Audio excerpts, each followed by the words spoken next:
You are listening to The World As I See It podcast. As I See It podcast. As I See It podcast. As I See It podcast. As I See It. Hello, everyone, and welcome back to the podcast. This is our last episode of our special mini-series on the spectrum of vision loss. I am your host, and before we close out, I will give you my usual disclaimer. I am not a doctor or a health professional. This information is strictly for general knowledge and conversation. We have spent the last 3 weeks exploring the massive territory between perfect sight and total darkness.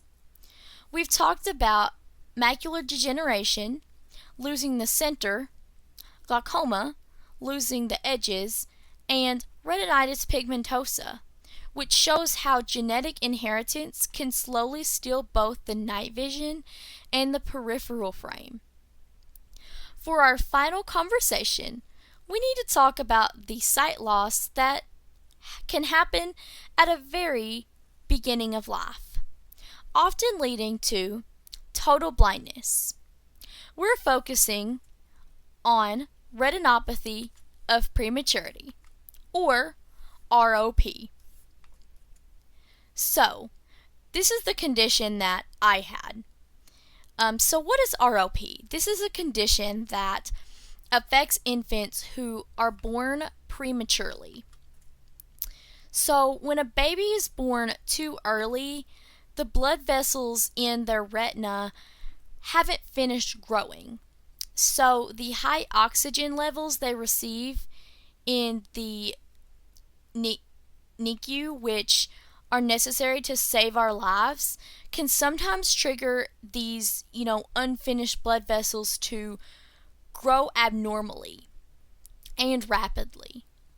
So these vessels leak and scar. And so that scar tissue can actually pull the retina away from the back of the eye, causing a retinal detachment.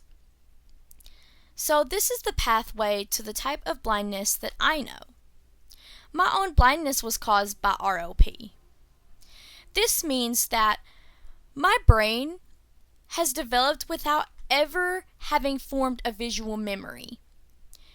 So this is the difference between acquiring a visual impairment later in life and having your brain adapt entirely to a non-visual world from the start. So, when people talk about blindness, they usually picture the total darkness of RLP or similar conditions.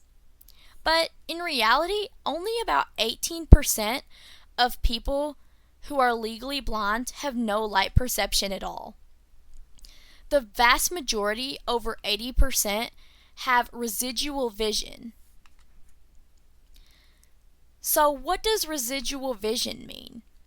So, it covers everything from being able to read large print with strong magnification to simply having light perception, or LP.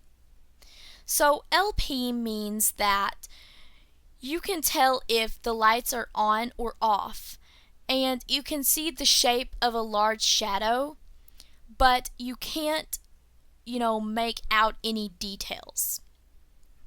So for people with AMD, glaucoma, or RP, this light perception and shadow awareness is their daily reality. This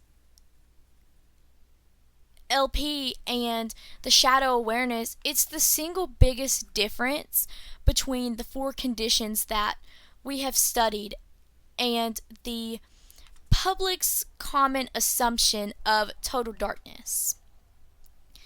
So, the key to understanding my experience is that the brain has adapted to the use of sound, texture, and other sensory information to build its map of the world. So, my world is built, off of information and not, of light or visual information. And this is the single most important takeaway of this entire miniseries. There's no one way to be blind. If you take all 4 conditions that we have discussed, macular degeneration, glaucoma, retinitis pigmentosa, and retinopathy of prematurity, you have 4 completely different experiences. AMD is the challenge of reading details and recognition. You lose the center but keep the shadow perception. Glaucoma is a challenge of mobility, safety, and peripheral awareness. You lose the sides but often keep light perception. Retinitis pigmentosa is a challenge of adaptation over decades, starting with the night and progressing to a small tunnel. And retinopathy of prematurity is a challenge of navigation and sensory, substitution, where the entire world is non-visual from the start. And I do want to mention that not everybody who has ROP is completely blind. There are different stages of retinopathy of prematurity. So the most important thing that I hope you carry away from these episodes is empathy and curiosity. If you meet somebody who is visually impaired, don't assume that you know what they see or don't see. Don't assume that they are in darkness just because I am.